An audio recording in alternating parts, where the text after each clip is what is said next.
Inilah perjalanan hidup Imam Ahmad bin Hanbal rahimahullahu ta'ala. Imam madhab yang empat memiliki keistimewaan yang saling melengkapi antara satu dan yang lainnya. Imam Abu Hanifah rahimahullahu ta'ala, beliau pelopor dalam ilmu fikih dan beliau membangun dasar-dasar dalam mempelajari fikih. Imam Malik rahimahullahu ta'ala, beliau seorang guru besar hadis yang pertama kali menyusun hadis-hadis Nabi SAW dalam satu buku. Imam Syafi'i rahimahullahu ta'ala merupakan ulama cerdas yang telah meletakkan pondasi ilmu usulul fiqh, sebuah rumusan yang membangun fikih itu sendiri. Video ini akan mengenalkan kepada kita tokoh keempat dari imam-imam madhab tersebut. Dialah Al-Imam Ahmad bin Hanbal rahimahullahu ta'ala. Beliau adalah seorang ahli fikih sekaligus pakar hadis di zamannya. Perjuangan besarnya yang selalu dikenang sepanjang masa adalah perjuangan membela akidah yang benar. Sampai-sampai ada yang menyatakan Imam Ahmad rahimahullah telah menyelamatkan akidah umat Muhammad SAW untuk kedua kalinya. Pertama, Abu Bakar As-Siddiq radhiyallahu ta'ala anhu menyelamatkan akidah umat yang goncang ketika Rasulullah SAW wafat. Dan yang kedua, Imam Ahmad rahimahullahu ta'ala lantang menyuarakan akidah yang benar saat keyakinan sesat khalqul Quran telah merebak dan telah dipaksakan oleh penguasa. Nasab dan masa kecil Imam Ahmad rahimahullahu ta'ala. Beliau adalah Abu Abdullah Ahmad bin Muhammad bin Hanbal Asy-Syaibani rahimahullahu ta'ala.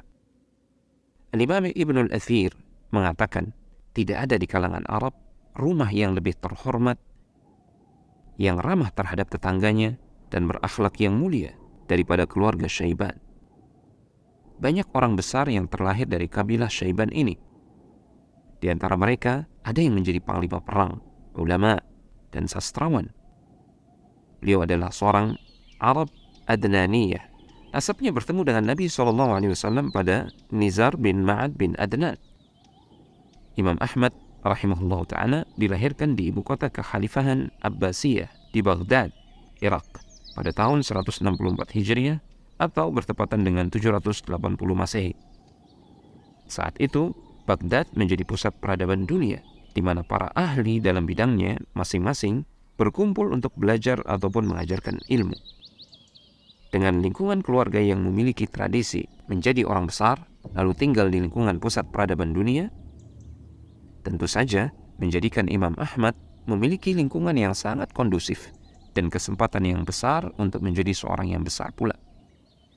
Imam Ahmad rahimahullah berhasil menghafalkan Al-Quran secara sempurna di saat beliau berusia 10 tahun. Setelah itu, barulah beliau mulai mempelajari hadis. Sama halnya seperti Imam Syafi'i rahimahullah ta'ala. Imam Ahmad pun berasal dari keluarga yang kurang mampu dan ayahnya wafat saat Ahmad masih belia. Di usia remajanya, Imam Ahmad bekerja sebagai tukang pos untuk membantu perekonomian keluarga. Hal itu ia lakukan sambil membagi waktunya mempelajari ilmu dari tokoh-tokoh ulama hadis di Baghdad. Perjalanan menuntut ilmu. Guru pertama Ahmad bin Hanbal muda adalah murid senior dari Imam Abu Hanifah, yakni Abu Yusuf Al-Qadhi rahimahullahu ta'ala. Ia belajar dasar-dasar ilmu fikih, kaidah-kaidah ijtihad, dan metodologi qiyas dari Abu Yusuf. Setelah memahami prinsip-prinsip madhab Hanafi, Imam Ahmad rahimahullah mempelajari hadis dari seorang ahli hadis Baghdad, yaitu Haytham bin Bishr rahimahullah ta'ala. Tidak cukup menimba ilmu dari ulama-ulama Baghdad, Imam Ahmad juga menempuh safar dalam mempelajari ilmu. Beliau juga pergi mengunjungi kota-kota ilmu lainnya seperti Makkah, Madinah, Suriah, dan Yaman. Dalam perjalanan tersebut, beliau bertemu dengan Imam Syafi'i rahimahullah ta'ala di Makkah. Lalu beliau memanfaatkan kesempatan berharga tersebut untuk menimba ilmu dari Imam Syafi'i selama 4 tahun. Imam Syafi'i mengajarkan pemuda Baghdad ini tidak hanya sekedar menghafal hadis dan ilmu fikih. Akan tetapi, beliau juga mengajarkan Ahmad bin Hanbal bagaimana memahami hal-hal yang lebih mendalam dari hadis dan fikih tersebut. Walaupun sangat menghormati dan menuntut ilmu kepada ulama-ulama madhab Hanafi dan Imam Syafi'i, Namun Imam Ahmad rahimahullah memiliki arah pemikiran fikih tersendiri. Ini menunjukkan bahwasanya beliau adalah seorang yang tidak fanatik dan beliau membuka diri menjadi seorang ulama. Setelah belajar dengan Imam Syafi'i, Imam Ahmad mampu secara mandiri merumuskan pendapat sendiri dalam fikih.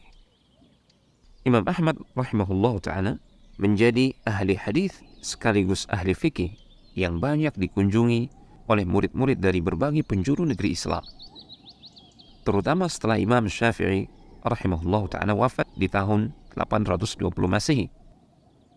Imam Ahmad rahimahullah seolah-olah menjadi satu-satunya sumber rujukan utama bagi para penuntut ilmu yang senior maupun junior. Dengan ketenarannya, Imam Ahmad rahimahullah tetap hidup sederhana dan menolak untuk masuk dalam kehidupan yang mewah. Beliau tetap rendah hati, menghindari hadiah-hadiah, terutama dari para tokoh politik. Beliau khawatir dengan menerima hadiah-hadiah tersebut bisa menghalanginya untuk bebas dalam berpendapat dan berdakwah. Abu Daud rahimahullah ta'ala mengatakan, majelis Imam Ahmad adalah majelis akhirat. Tidak pernah sedikit pun disebutkan perkara dunia di dalamnya. Dan aku sama sekali tidak pernah melihat Ahmad bin Hanbal rahimahullah ta'ala menyebut perkara dunia. Masa-masa penuh cobaan. Pada tahun 813 sampai dengan 833 Masehi, dunia Islam dipimpin oleh Khalifah Al-Ma'mun, seorang khalifah yang terpengaruh pemikiran Mu'tazilah. Filsafat Mu'tazilah memperjuangkan peran rasionalisme dalam semua aspek kehidupan, termasuk teologi, yaitu akidah. Dengan demikian, umat Islam tidak boleh hanya mengandalkan Al-Quran dan As-Sunnah untuk memahami Allah Tabaraka wa Ta'ala. Mereka diharuskan mengandalkan cara filosofis yang pertama kali dikembangkan oleh orang Yunani kuno. Di antara pokok keyakinan Mu'tazilah ini adalah mereka meyakini bahwasanya Al-Quran merupakan sebuah buku yang dibuat. Artinya Al-Quran itu adalah makhluk, bukan kalamullah, ucapan Allah. Al-Ma'mun percaya pada garis utama pemikiran Mu'tazilah ini. Dan ia berusaha memaksakan keyakinan baru dan berbahaya tersebut kepada semua orang di kerajaannya, termasuk kepada para ulama. Banyak ulama berpura-pura untuk menerima ide-ide Mu'tazilah demi menghindari penganiayaan. Berbeda halnya dengan Imam Ahmad rahimahullah. Beliau dengan tegas menolak untuk berkompromi dengan keyakinan sesat tersebut. Al-Ma'mun melembagakan sebuah inkuisisi, yaitu lembaga penyiksaan, dikenal sebagai Mihnah. Setiap ulama yang menolak untuk menerima ide-ide Mu'tazilah dianiaya dan dihukum dengan keras. Imam Ahmad rahimahullah sebagai ulama paling terkenal di Baghdad dibawa ke hadapan Al-Ma'mun dan diperintahkan untuk meninggalkan keyakinan Islam fundamentalnya tentang teologi atau akidah.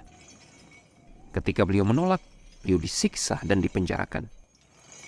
Penyiksaan yang dilakukan pihak penguasa saat itu sangatlah parah. Orang-orang yang menyaksikan penyiksaan tersebut berkomentar, bahkan gajah pun tidak akan bisa bertahan jika disiksa sebagaimana Imam Ahmad rahimahullah disiksa. Diriwayatkan karena keras siksaannya beberapa kali beliau pingsan. Meskipun demikian, Imam Ahmad rahimahullah tetap memegang teguh keyakinannya, memperjuangkan akidah yang benar. Yang demikian benar-benar menginspirasi umat Islam lainnya di seluruh wilayah Daulah Abbasiyah. Apa yang dilakukan Imam Ahmad rahimahullah menunjukkan bahwasanya umat Islam tidak akan mengorbankan akidah mereka demi menyenangkan otoritas politik yang berkuasa. Pada akhirnya, Imam Ahmad rahimahullah hidup lebih lama daripada Al-Ma'mun dan Khalifah Al-Mutawakkil. Dan pada akhirnya, Khalifah Al-Mutawakkil mengakhiri Mihnah pada tahun 847 Masehi. Imam Ahmad rahimahullah ta'ala dibebaskan. Beliau pun kembali diperkenankan mengajar dan berceramah di kota Baghdad. Saat itulah kitab Musnad Ahmad bin Hanbal yang terkenal itu ditulis. Wafatnya Imam Ahmad rahimahullah. Imam Ahmad wafat di Baghdad pada tahun 855 Masehi. Banan bin Ahmad Al-Qasbani yang menghadiri pemakaman Imam Ahmad rahimahullah menceritakan, jumlah laki-laki yang mengantarkan jenazah Imam Ahmad rahimahullah adalah 800.000 orang dan ada 60.000 orang wanita. Warisan Imam Ahmad rahimahullah tidak hanya terbatas pada permasalahan fikih yang beliau hasilkan, atau hanya sejumlah hadis yang telah beliau kumpulkan dan beliau susun. Namun beliau juga memiliki peran penting dalam melestarikan kesucian keyakinan Islam dan kaum muslimin dalam menghadapi penganiayaan politik yang sangat intens. Kiranya inilah yang membedakan Imam Ahmad rahimahullah dari ketiga imam lainnya. Selain itu, meskipun secara historis madhab Hambali adalah madhab termuda dalam 4 madhab yang ada, banyak ulama besar sepanjang sejarah Islam yang sangat terpengaruh oleh Imam Ahmad rahimahullah dalam pemikirannya. Di antara mereka ada Abdul Qadir Al-Jailani, Ibnu Taimiyah, Ibnu Al-Qayyim, Ibnu Katsir, dan juga Muhammad bin Abdul Wahhab rahimahumullahu ta'ala rahmatan wasi'ah. Semoga Allah subhanahu wa ta'ala menerima amalan Imam Ahmad bin Hanbal rahimahullah dan menempatkan beliau di surga yang paling tinggi dan penuh dengan kenikmatan.